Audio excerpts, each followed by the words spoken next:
Time to smash it up on a big Monday. This is a really important Monday in the history of Florida State athletics. He's Ira Schafel, managing editor, Warchant.com. My name is Tom Lang, and you're watching the Monday Smash presented by State Farm agent Russ Voorhis.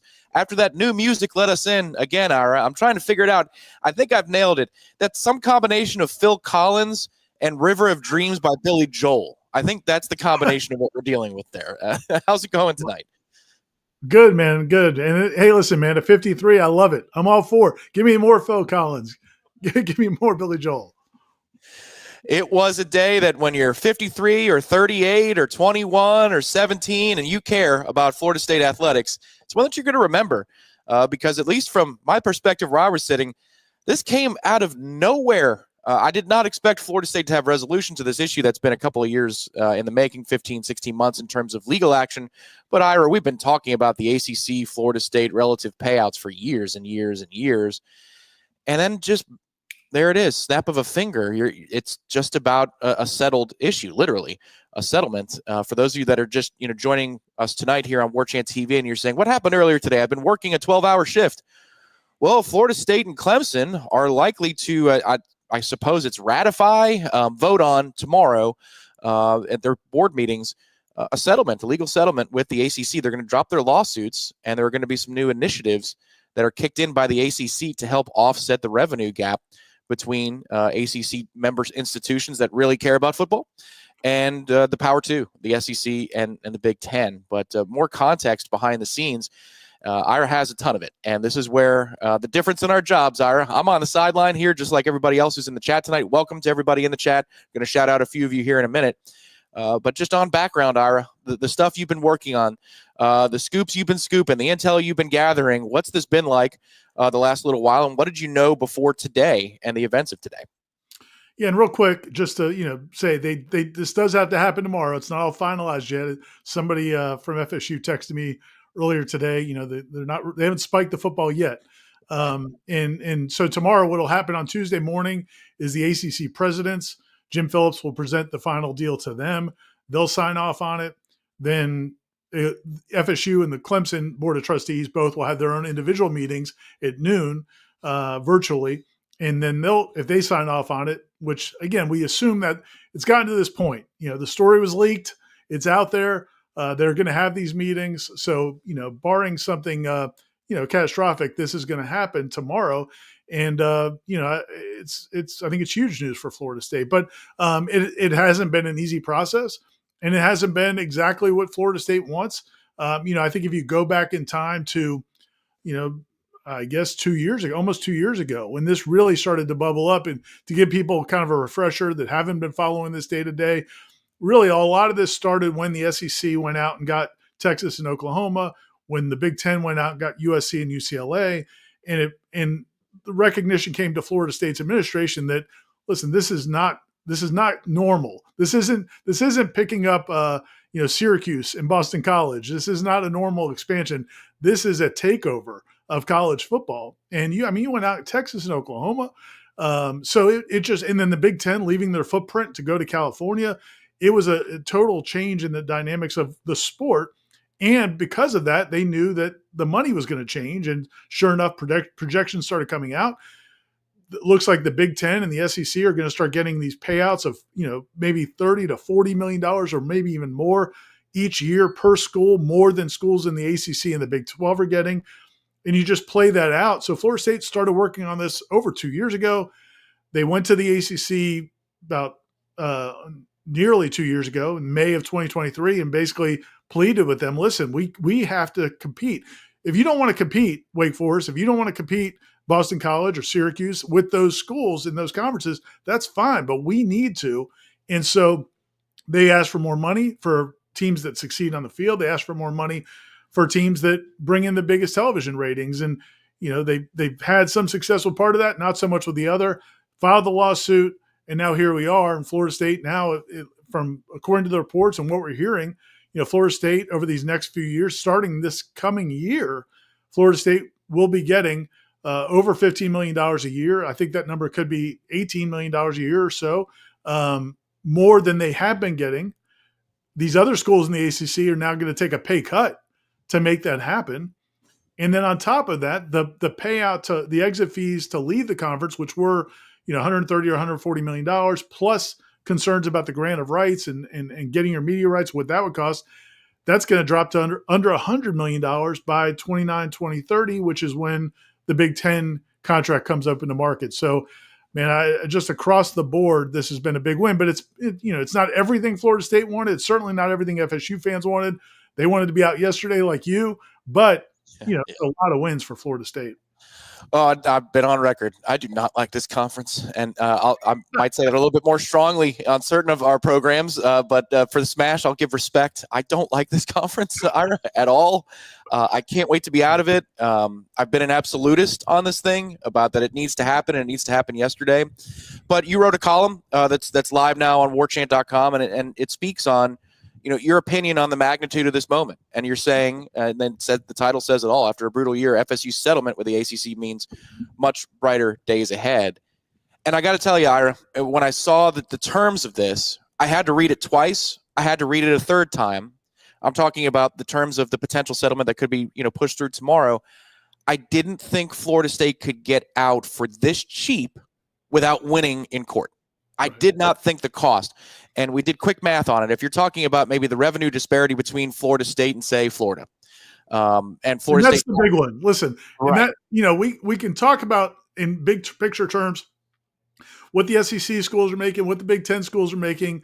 Literally, at the heart of all this is, and where Florida State felt like they had to make a move, was nobody could stomach the idea that the University of Florida, just because they're in that conference, would be making $40 million more a year for all those years. And then the implication of what that would mean. Could FSU compete with Florida, their biggest rival, in anything, let alone football? Could they compete with them in basketball? Could they compete with them in soccer and softball? So you nailed it, man. It's not just let's take a school. Let's take specifically that school, the University of Florida. Yeah, exactly. And if you can whittle that advantage down to somewhere closer to 18 million in terms of the gap, 15 million if you succeed and you shoot the moon, maybe you make a run of the playoff into the second or third round, or a little bit less. And you can get out of the conference for under $100 million, which is far less than what the exit fee would have been if there was just an exit fee and no grant of rights at all. You're talking about somewhere in the neighborhood of $175 to $190 million and 4 years is what it cost you in terms of getting out of the ACC. I really thought the number was going to be 300, 350, 375 in terms of reaching a settlement, grant of rights, free and clear. But that's only the beginning of the potential equation, because if Florida State did all that tomorrow, they still would have to be accepted into another power conference. And then the logic would have to follow that you'd have to get a full share for it to be even worth your time. And I know that Florida State would in the SEC. I think they might have in the Big Ten. We'll never know that. But even still, this is a deal. And we could talk about different parameters too, about maybe leaving earlier than 2029 or 2030. I just didn't think they could do it for this cheap without outright winning in court. And so for me, I went from absolutist to really well done, guys. Well done to the board. Well done to Michael Alford. Well done to President McCullough and Florida State. This is a really good day because you have a target date that you'll be out of the conference at the latest by the year 2030. But then you also have a number that you can go attack. And that was Andy Staples' piece, is what's the number? And you have a number that you can go attack. And that number isn't necessarily affixed to 2029, 2030, because this is something we haven't talked about on Warchant TV yet today. But I heard tomorrow, if this thing is agreed upon and voted on by ACC presidents and Clemson and Florida State could technically be out of this conference tomorrow for $200 million, and that's it, total. All taxes and fees included, right? Yeah, that was definitely a revelation. I knew that there was negotiations to get the fee down at some point, maybe around the time that the Big Ten, those contracts came open. I did not know that there would be a kind of a almost manageable number as soon as right now. And $200 million is a ton of money. Nobody at FSU wants to pay that. I don't know that they should, because like you said, even if they get out, I don't know that they're getting a full share at any of those conferences. So it doesn't, it becomes just a numbers thing. The bean counters can kind of help make these decisions. It's not emotions. But as far as, the fact that that's there now, there's some finality there. And that was kind of the thing about the lawsuit is Does this have to go through the whole core process to even figure out what that number is? But man, I think if you think back to what we talked about and what people were saying, and this is kind of one of the things I touched on in my column, 15, 20 months ago, people would tell you, why would those schools in the ACC take less? The only way for FSU to get more and Clemson to get more every year was for those schools to agree to take less. And they have a contract through 2036. Why would they agree to do that? Well, this is why the lawsuit was necessary, because it had to get them to a point where they realized, okay, if we lose this lawsuit, which was entirely possible, then they get nothing. They're screwed. So now it got them to the table, and they've had these negotiations. And could Florida State have kept fighting? I don't know. Maybe they could have got it even lower. But the bottom line is there's some risk for Florida State too, and you might not win it. So at the end of the day, I think everybody. I'm sure Jim Phillips is telling his presidents right now, look, this is a win for us because it gives you guys some stability at least for the next 4 or 5 years. But man, Florida State, the administration of Florida State can't be happier, I don't think. Well, it's a, like you put in your column, you termed it and used a baseball analogy. Instead of a grand slam, it's a bases clearing double. I mean, this is a big moment because, frankly, if I'm looking at it from the ACC side and I'm trying to envision a university president at Boston College, a university president at Wake Forest or Syracuse, why the hell would they say yes to this? And the only way, I'm sure there are some people on Tobacco Road, Ira, that feel betrayed today, betrayed by these institutions. This means that a lawyer got in the room with them or got on a Zoom with them and said, guys, you don't have an option here. This is the best of a lot of bad options. This is the best deal to take. And that brings me joy that they had to feel that pinch. They had to understand and get slapped in the face with the reality of how much they're worth, which is less than Florida State, which is less than Clemson. And they knew that, but they never wanted to admit it. And if they ratify this thing or whatever, again, they vote on it tomorrow, they're admitting to you, Ira, they're admitting to the world that they're not as valuable as Florida State. And that brings me joy because Florida State has been taking a beating from these presidents. Anonymous sources talking about Florida State's relative value. Some presidents were boastful enough to go on the record, but not all of them. Ira, a lot of university officials have been really attacking Florida State, and tomorrow is the day where they have to say, well, we're sorry, you were right. Florida State, you are more valuable. What a day. Well, even think back to, Bubba Cunningham, North Carolina's athletic director, when Michael Alford, and FSU's officials were making their comments 2 years ago, and he came out and said that, we don't appreciate this barking from Florida State. This isn't how you operate in a collegiate landscape. And that's true. It is not how colleges typically operate. But guess what? Florida State was their only option. They put them in this corner where Florida State had no option but to go on the attack. And then they got mad at them for attacking. And all the while knowing the reality of it, which is, look, we just found out, it was reported recently by The Athletic, that North Carolina's officials not only have been wanting Florida State and Clemson to do this, but they've been secretly cheering them on and laughing about the fact that they didn't have to pay the attorney's fees. And again, I think, listen, man, Florida State has taken so many shots over the last year plus about the comments they made, about how brash and arrogant they look. And then they were the punching bag for everybody when they went 2-10 on the season. They've worn all of that. Well, man, I think Florida State fans today should maybe celebrate these guys, because these men and women at FSU who did put their neck out there, because this was not an easy battle, man. Think about how many shots and arrows they've taken over the last year. I was starting to get antsy. I mean, look, sometimes when things have a happy ending, people are like, oh, I was always. No, man, I was starting to say, hey, man, you were legacy hunting, and where is it? Where's this good news going to come from? And, again, this isn't, as you said, a grand slam, but it's just a total win, because you had the ACC, you got them to admit legally or admit in a charter, however you want to admit on a document, that Florida State was right and they were wrong, and Florida State had more leverage than they thought. It's just, this has been a really fascinating story in a weird era of college football. This is one of the more unique things we've ever had to cover, but I think you're celebrating tonight. I don't know if you got Don Julio around you or not, but you don't have to. You don't have to watch hearings. You don't have to watch opening statements, at least for this particular issue. The docket in Leon County courts, the docket in North Carolina. You don't have to monitor these things anymore, Ira. Congratulations. You know what I enjoyed the most today, Tom? So it was probably, the news came out with 10:30 or so in the morning. Yep. And we're dealing with it. We're doing our videos, and we put our content, our initial content out on the website at warchant.com. And then in the afternoons, I started writing my column. I started looking. I was like, I wonder what the word is out of Tobacco Road from some of the media that had so much to say when Florida State filed their lawsuit, and when Florida State made, their crass comments at the Board of Trustees meeting 2 years ago, and then at the spring meetings in Amelia. And man, I feel like Twitter was broke or something. Like, I went to all these different accounts. I was expecting so much conversation about this big story. And I saw some conversation about the looming ACC tournament, who should be coach of the year, some conversation about, maybe the NCAA tournament and who's going to be a top. I didn't see a whole lot about this, Tom. So maybe they're gathering their thoughts, and they'll come back soon. Well, I think that what they're doing is they're formulating their own columns, their own rants, and their own podcast segments to tell you about how this is a big day, a big win for the ACC. And stability, got some stability. That's right. You're looking to your leader, your fearless leader, Jim Phillips, who navigated this beautifully, didn't back off one iota. And those fools at Florida State who thought that they could get past the ironclad nature of the grants of rights. That's right. It did have teeth, enforceability for another 5 years. They're not even going to – they're not going to back down. They'll find a way.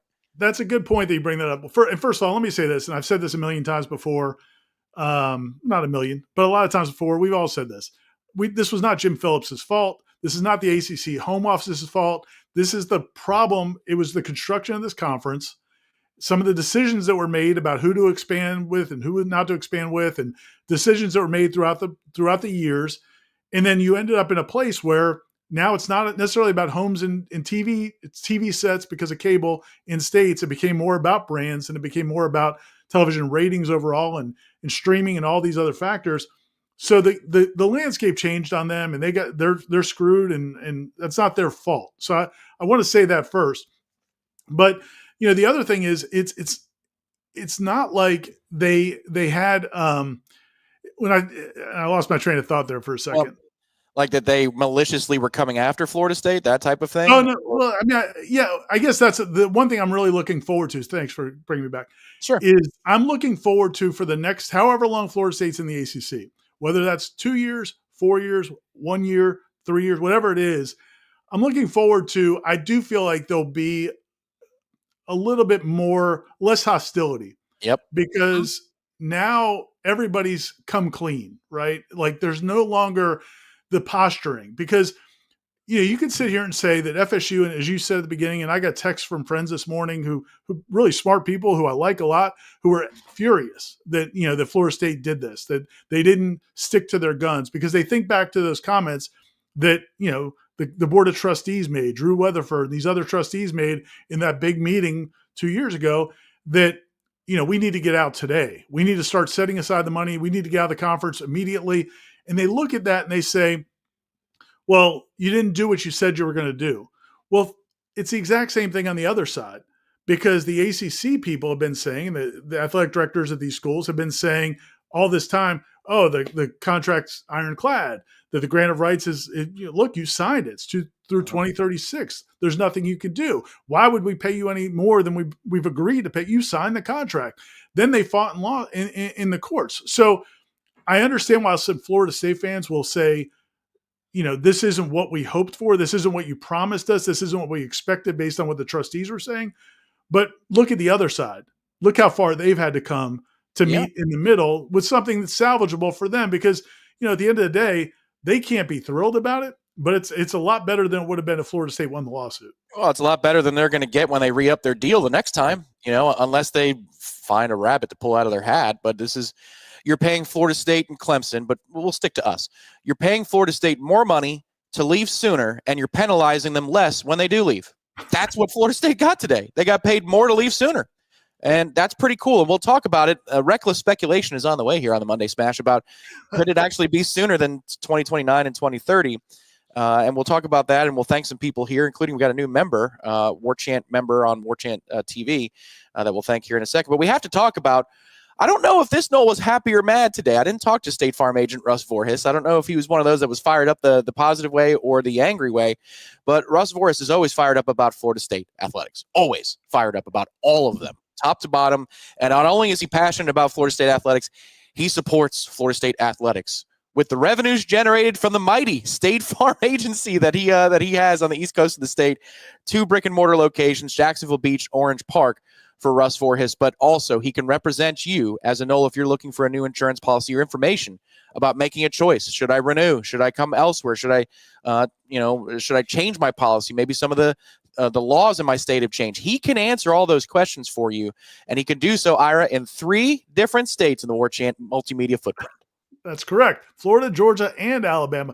And I don't want to speak for Russ, but I'm going to go ahead and guess, Tom, that, and I haven't talked to him today. I'm sure he's busy working with his clients, but I'm going to guess he doesn't love everything about this because, man, like you said, he is a, tried and true Nole. He wants FSU to win everything, to get everything, get all the assets they can, and worry about the rest later. And so I'm sure he doesn't love any part of the negotiations from that standpoint, but again, he's a smart guy, and he understands sometimes you got to mitigate your claims. Sometimes you got to handle these things in the insurance business, just like you do in athletics. And Russ is a great guy, huge Nole, and he loves it when people email him or call for a quote. Just get the information. You already know what you're already paying for your home insurance or auto or any of your insurance needs. Give them a chance, find out what they can do, and then realize that you're going to get great customer service. And he loves hearing that you heard about him on Warchant or the Monday Smash, because he just loves to know that they're helping other Noles. His name, Russ Voorhis, is his website, and I'll spell it for you out there, RUSSVORHIS.com, RUSSVORHIS.com for State Farm agent Russ Voorhis. Reckless Speculation is on the way in 15 seconds here on the Monday Smash.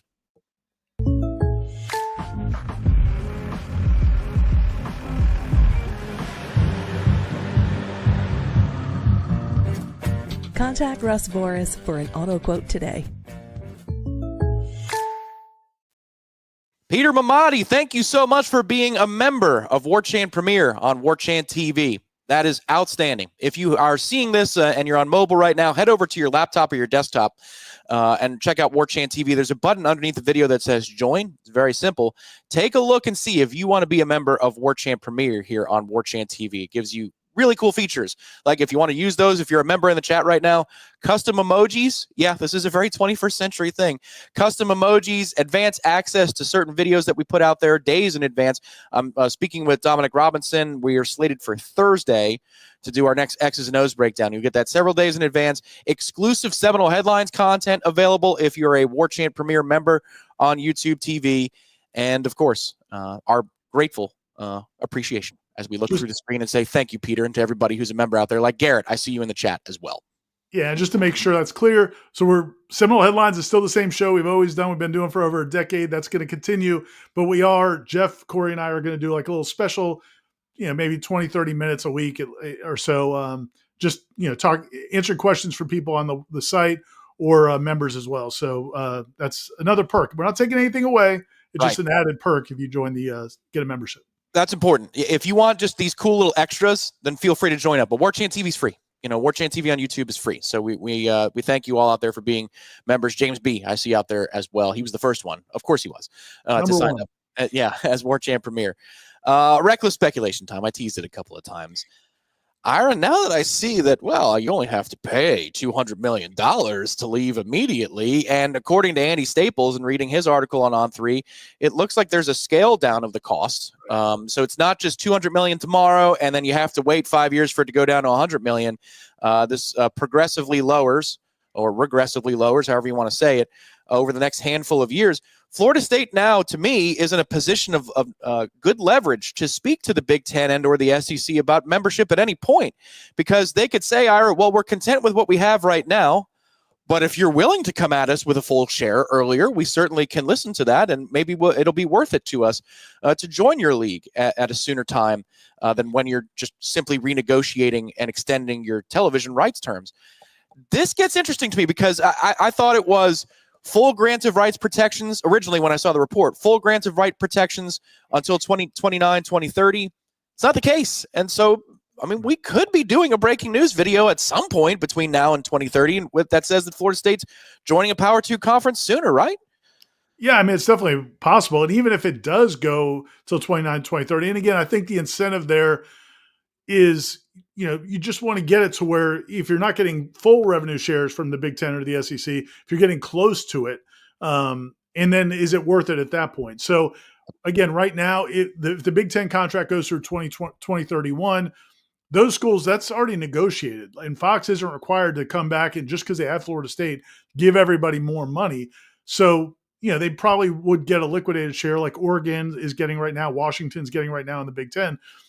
So, maybe it makes sense, but you probably won't get the full share. So that's the, where the equation goes. But even if it does go to 2030, I think Andy Staples said you could see Florida State really getting to negotiation standpoint in late 2028. And that's not, again, 23 years ago is not what anybody wanted. But think about that. From where we've been, again, just think about just 2 years ago when everybody said it was ironclad through 2036.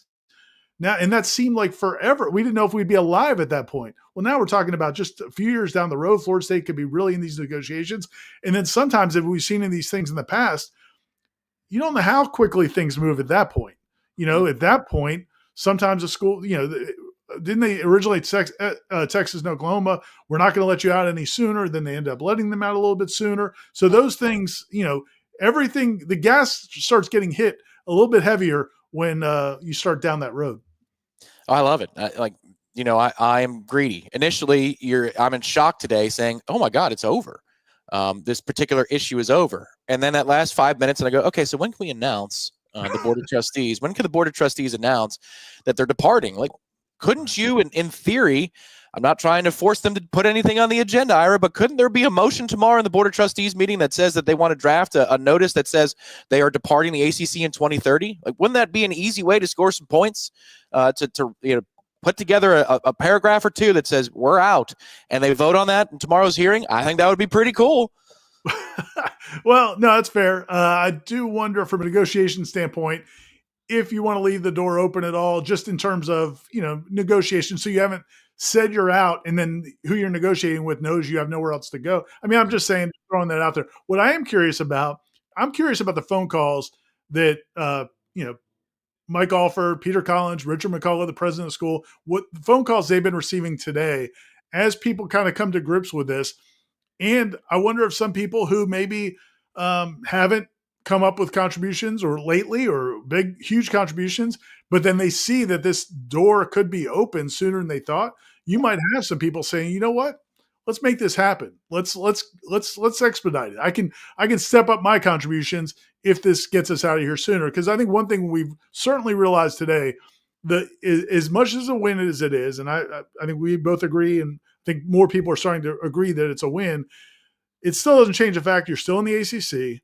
Yep. And your hopes of getting in the playoff as things expand over the next 2 or 3 years are going to be harder. They're going to be much harder than they would be if you were in one of those conferences. So that part still rubs people the wrong way, and I get it. But maybe that pushes some people to say, listen, man, let's not wait till 29, 30. Let's see if we can go earlier. And at that point, you got to see if it's worth it, if you can get an offer and what the share would be. I'm just bullish on it. So Noel Dad, yeah, thanks, Director Ben. He was posting this, and I was going to read it. You don't say, I think we need to see other people without already having other people in mind, have a landing spot guaranteed before we bolt. I get that from a negotiation standpoint, but we all know the drill here. Florida State is incredibly valuable. Brett McMurphy and other people can report. I forget who did the one recently, but and if you want to put that out there, Ira, feel free to put that person on blast. But, with these unnamed sources talking about Florida State having no media value, we're a hot commodity, man. We're in the realm of Hollywood A-listers that would be freshly single. I think we would be courted very nicely in the near term, and that's not that far away. So I look forward to those discussions instead of wondering about, again, when the next appeals hearing from the ACC is coming down and whether or not we can proceed forward in the state of Florida and we can rush to get a decision versus that in the state of North Carolina. That's where this is going, and Florida State is going to absolutely be courted if it hasn't already been off the books courted by one of these Power 2 leagues. And this can now be on the up and up a little bit more, Ira. I suppose from a Sunshine Law perspective, if there was an email tomorrow afternoon that was to the Big Ten League office, that would be allowable in about 2031 or 2032 versus before you might have to be on a burner phone to have that kind of a conversation. Yeah. And listen, man, I'm not, I'll take shots at the other media, but we're all kind of limited to what we hear. Like I can't make anybody tell me the truth, nor can Brett McMurphy or anybody else. So you reliant on those media people or those conferences or athletic directors or presidents to tell you the truth. Well, at the time, yeah, man, I'm sure people at the Big Ten and the SEC were saying we have no plans to offer Florida State. We don't have any interest in Florida State right now. Florida State didn't even have their media rights until 2036. There was no path for FSU to get out of the conference. So yes, at that point in time, I think they were telling them the truth that we have no plans. There's nothing we could do with FSU. What bothered me, and I think you and a lot of other people, is then those reporters turned that into there's no interest, and there would be no interest if Florida State could get their media rights back. Well, man, shit can change. And I think shit changed. And so, that's where I again, now we'll see for real. And to your point, man, yeah, Florida State's a huge think about this. They're only these television networks are trying to accumulate as much content and quality content and brands as they can. That's what they're trying to accumulate. There aren't many schools like Florida State out there. It's already happened. SEC went and got Texas and Oklahoma. The Big Ten went and got Southern Cal and Oregon and Washington. So who else is out there? So if a school like Florida State comes on the open market, really? We don't think they're going to come after them? So, yeah, man, I'm with you 100%. Yeah. I get why people have been reporting what they've been reporting because it's what they've been told, but common sense would tell you Florida State would be super attractive. Well, that's where if you're doing your job properly, and I will go there, if you're doing your job properly, your BS detector goes off and you don't have to editorialize what you can report it, and then you could say, well, this is what sources are telling me, but legally speaking, none of these conferences can talk to Florida State right now. So what are they going to tell me? Of course they're going to say something like this, rather than say, see, Florida State, you're not wanted. No, man, we keep lists in Tallahassee. We're like Chris Jericho. You made the list. And whether it's Herbie or some of these writers, or for either on the field stuff or grand value in the grand scheme of the sport of college football stuff, we keep take copious notes on these things. And today is a win in that regard. And it's the first of several wins to come down the line. Just, behind the scenes, Ira, you were talking about how it was May 2 years ago that Florida State first brought it to the ACC's attention. But how many man hours do you think they've logged between board members and the athletic director and the president? I know the lawyers are going to keep copious notes on how many man hours they log, but how much time do you think they've been spending on this relative to other things that they could have been spending their time on, the duties of the university, operating the university, or running the athletic department, respectively, for these people in Westcott and more? Man, I think it's untold. It's probably uncountable. And again, I think this goes from Michael Alford, and and again, if any of them are watching this right now, they may get uncomfortable about doing a victory lap right now before the deals are done and signed. But for Michael Alford and his staff who've been working on it, to Richard McCullough and his staff, the general counsel, Carolyn Egan, to all the attorneys that they have that work on it, to even the communication staff that has been part of it. Then you go over to the Board of Trustees chair, Peter Collins, and then the other trustees who've all been working on it. And then you think about those people, the career people, that's their job. Michael Alford, Richard McCullough, they may have wanted to spend some time on other things, but this was priority number one because it really spoke to the solvency of the athletic program and in the future of Florida State athletics, which is tied hand in hand with the school. But again, when you look at the trustees, again, Peter Collins and some of those other trustees members, that to me is even somewhat more impressive because they've done a ton of work behind the scenes. Yep. And that's not their job. They have other careers. All the people on the Board of Trustees didn't get there by having just spare time. They all have careers and businesses that they run. And so they've been putting a ton of time into this in terms of, working with the staff, but also, putting out feelers around college football and trying to figure out where this thing needs to go. And again, it's all not finalized yet, and we all see how it all ultimately plays out. But yeah, I mean, it's you can't even put a number on them. It's been priority number one for at least 2 years for a lot of people at FSU. One of my favorite moments, just to look back on this last year and a half, one of my favorite moments was how much better McCullough got in the Zoom setting, the Board of Trustees meeting setting, from the first time that he spoke on the topic officially, like really addressed it.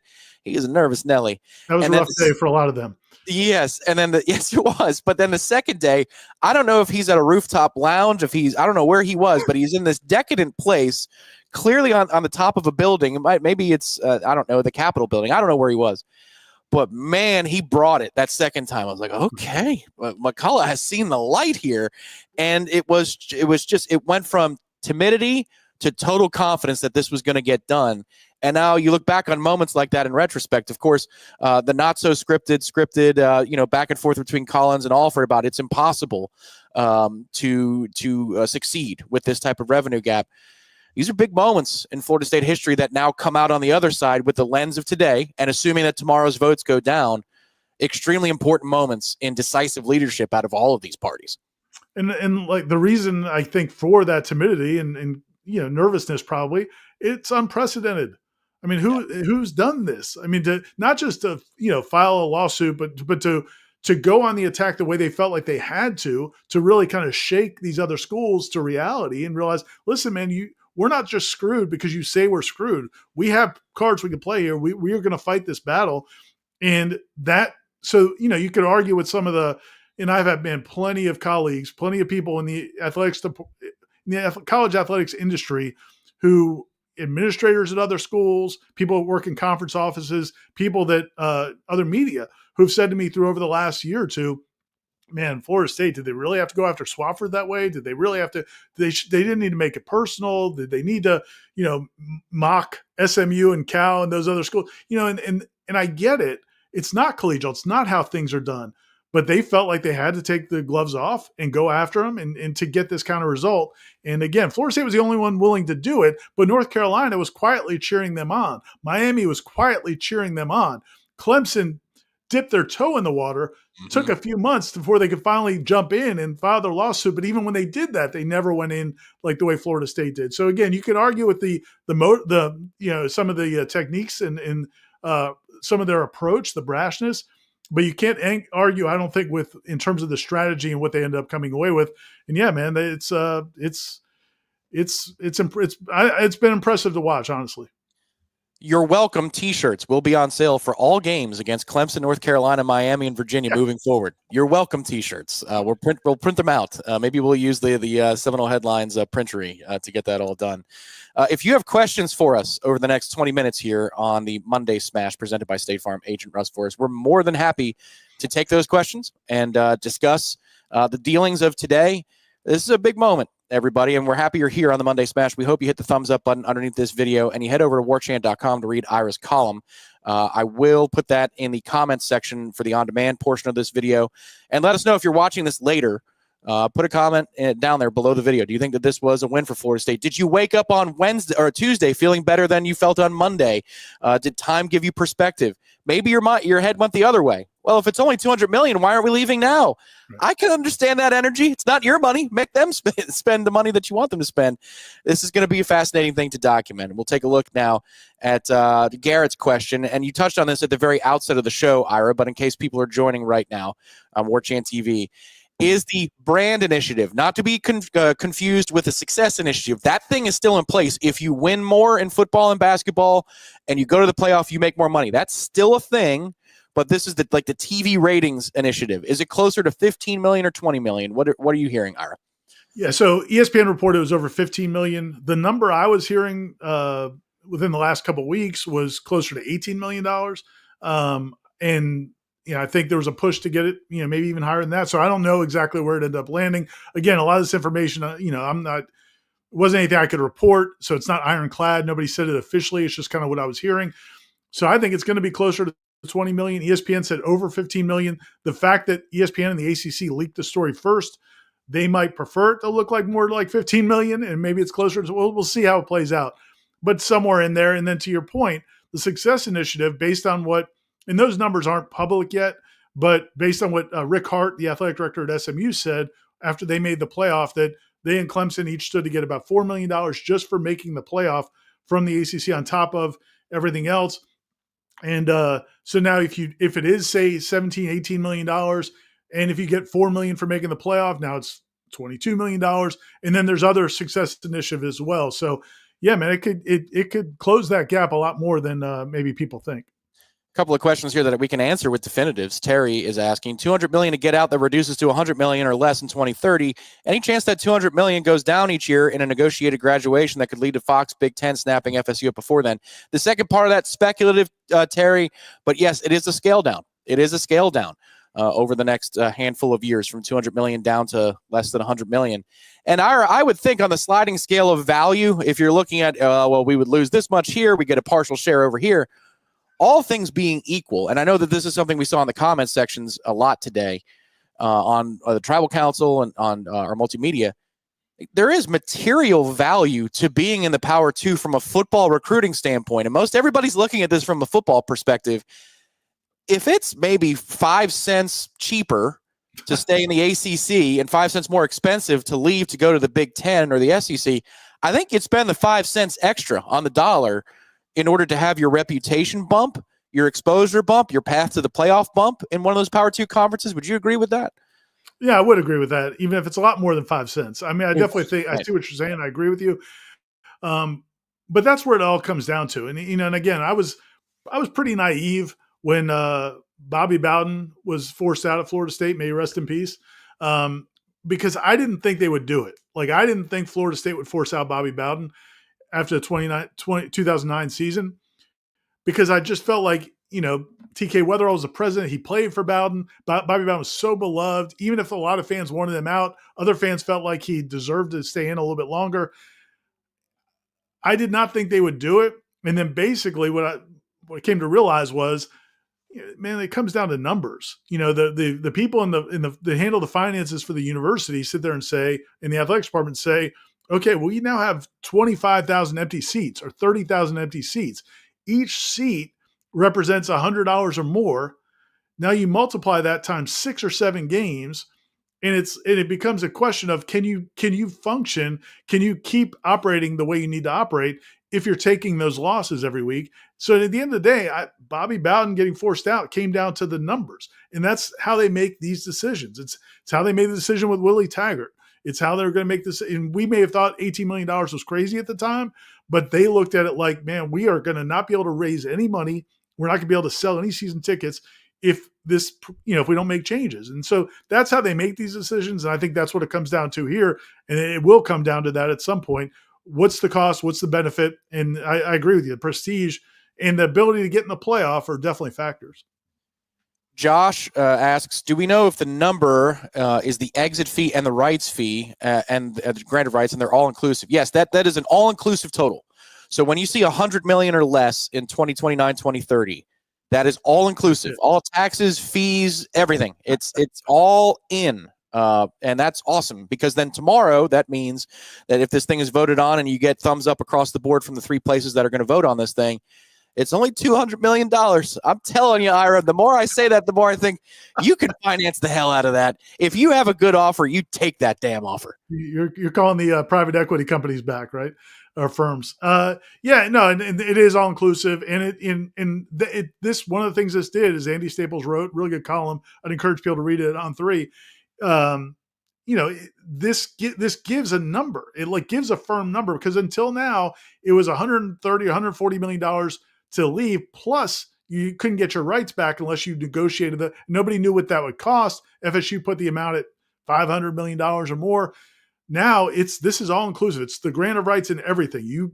If Florida State pays that amount, or Clemson or North Carolina or Miami, they're out. And again, real quick, and we got more questions, but when we ask what's in it for those other schools, well, listen, man, if Florida State, Clemson, Miami, Virginia, North Carolina, if they all get offers and they all want to pay $150 million each, well, those schools are splitting a hell of a lot of money. And right. So, there is some incentive there, not just for their stability, but they're going to get a big payday whenever the time comes that Florida State and these schools leave. Man, I just feel like this is going to be an interesting next step in the storyline, because you're talking about alliances and pairings and phone calls about going together to certain leagues. FSU and Clemson, are they attached to the hip for both the Big Ten and the SEC? Does Clemson have enough interest from both of those Power 2 conferences once that they can leave for cheap, that they, they would be a package deal. Does the Big Ten need regional partners to come along with Florida State? I would imagine so, but who knows? Who is that regional partner? Is it Miami and Florida State? Is it North Carolina and Clemson and Florida State? That's the next wave of stories. That's the next wave of inside information that we're going to be looking for, Ira, is who's playing ball together within the ACC, or is it every school and every institution for themselves from the start to finish? I would imagine there's probably going to be some alliances formed here in the near future about, 2s and 3s going to one Power 2 conference or another.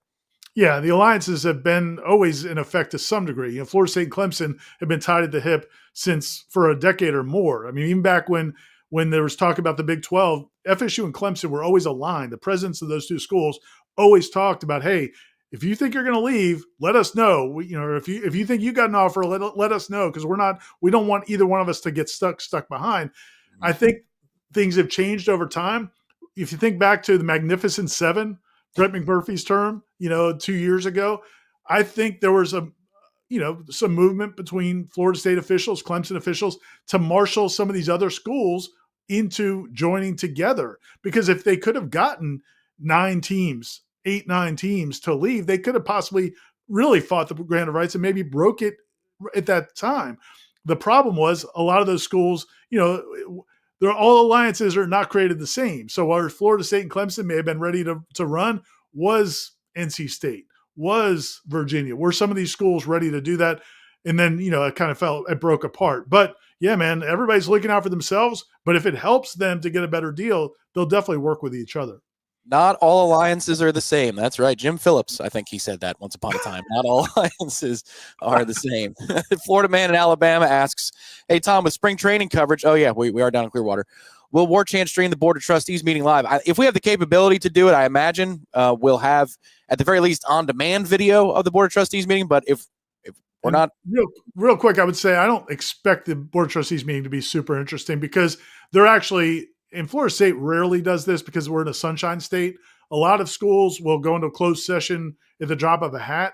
The state of Florida has such strong sunshine laws that they rarely go into closed session unless it's a lawsuit or maybe an employment matter. But that's the agenda. Basically, the agenda is we're going to go to session, or we're going to go into order. We're going into private session about the lawsuit. Then we're going to come out.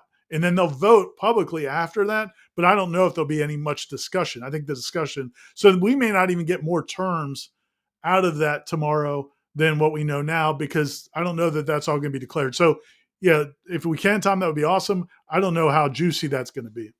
Yeah, agreed. We'll be coming on after. We're doing headlines in the morning.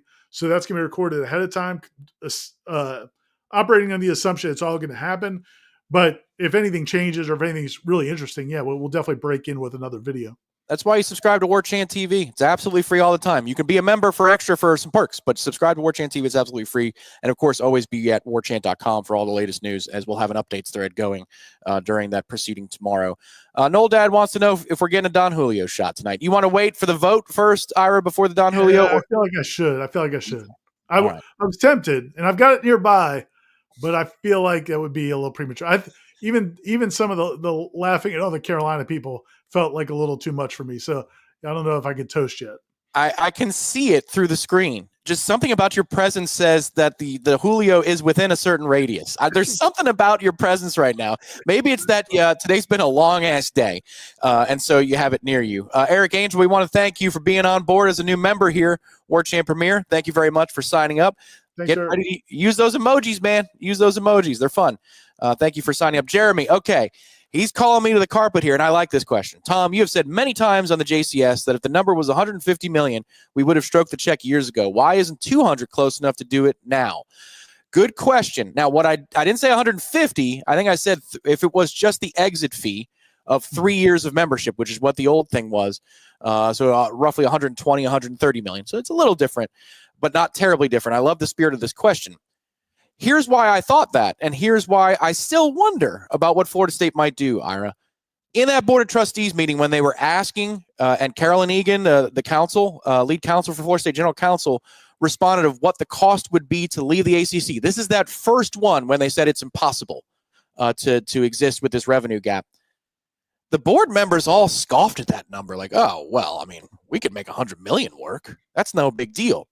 So I was taking a cue from the Board of Trustees meeting. But you're right.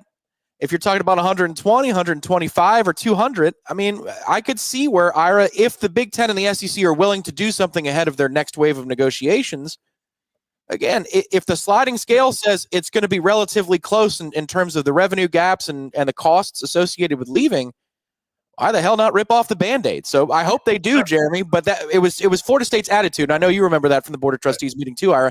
The grant of rights was the problem. The exit fee, they looked at that figure and said, oh, yeah, no big deal. Yeah, I think there's two things going on here. Number one, probably some posturing there. Just like the ACC was posturing and Bubba Cunningham and all those people were posturing that FSU couldn't get out and Clemson couldn't get out of the grant of rights, there was probably some posturing from FSU's side to just scoff at the $150 million. I will say that there were people I talked to at the time that said, yeah, if we could write a $100 million check today, we would damn sure do it. We don't want to do it, but we would. So there was that feeling. But I also, and this is a part I don't know for sure, and at some point, hopefully I'll get the answer to this, some clarity. I don't know if Florida State knew for sure what the shares would look like if they got into another conference. When all this started, they may have thought, listen, man, we're Florida State. They're going to take us at a full share because we're Florida State. Or maybe they're going to take us at an 80% share or 90% share in the Big Ten or the SEC. Maybe over the course of this last year, they've realized, listen, man, the climate, because this is something we've heard, not related to Florida State, the ACC, the climate for television contracts, ESPN just dropped MLB. This is not the glorious of glory days for television contracts. There's a lot of competition and streaming and all this. And so maybe they've come to realize that we wouldn't probably get quite as much as we thought on the open market today.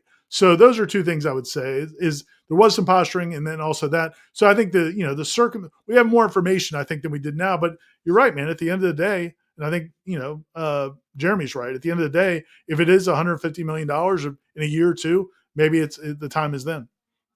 There's one thing before we sign off, Ira, that I want to touch on, because we talked about this in the beginning of this whole process, and we haven't reflected on it a ton because football is king. We all understand this, and it's what drives the financial bus. It's something the ACC didn't understand for so long that they just put an expiration date on their existence as a power league today, which is kind of cool.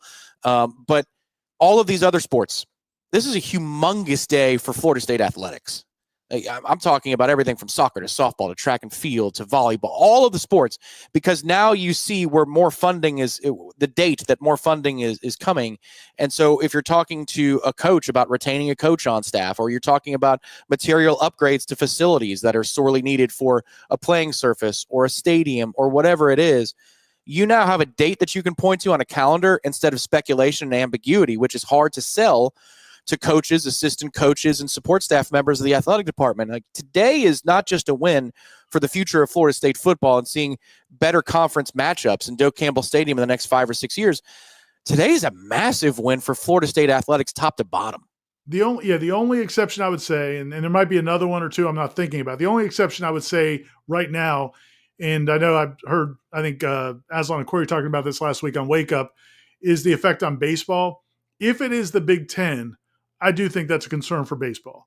Listen, man, there's, kids, recruits, prospects, transfer prospects, they want to compete on big stages. They want to compete against the best to show what they can do, because that's, listen, man, Jamie Arnold can carve up Georgetown and some of these other schools all he wants. When he carves up Clemson and he carves up Louisville and Virginia and those schools, it's going to mean more. So you do want to, in baseball, I think that's a sport. The Big Ten is so bad traditionally in baseball. Now Michigan had their run and there's pockets, but overall you're not getting a lot of competition. That's the one sport I think that's the one coaching staff that I think would not be thrilled about maybe going to the Big Ten. But, listen, man, Link, you got to suck it up, buddy, because to your point, Tom, the money is going to be the money. And maybe the added NIL money will make some of those discussions easier. But yeah, everybody else, I agree. It's listen, man, it puts you in the big leagues. Those two leagues have become the big leagues across college sports, and everybody else has kind of fallen by the wayside. And if you can get in there, you want to be in there. Well, I would say too that even though the geographic footprint isn't great, it's not out of the realm of possibility that if you're getting into Power 2 and you're out earning your peers by so much, that you could see the Big Ten as a baseball conference emerge the way the SEC has as a basketball conference. It could. And if you do get regional partners, as you said, if it ended up being the Big Ten route, maybe if Clemson, North Carolina do go in, Virginia, those are all really good baseball programs. And if you're in a division with those schools and that's who you're playing, then yeah, I think it makes look a whole lot better. We're going to promote what's coming up next here on Warchant.com, Warchant TV. We got 2 more members to thank for joining up. All right, everybody, fired up on a take that ACC day. Terry Baker, welcome to the membership plateau of the channel. We hope you enjoy the extra little freebies. Well, not freebies. I shouldn't say that. The extra little perks, and we appreciate your support. This also helps us in a big way. So, South Georgia Nole, thank you for becoming a member. Rockin' Nole, oh my God, it's contagious, everybody. You're all getting these little green stickers and emojis now. Thank you, Rockin' Nole.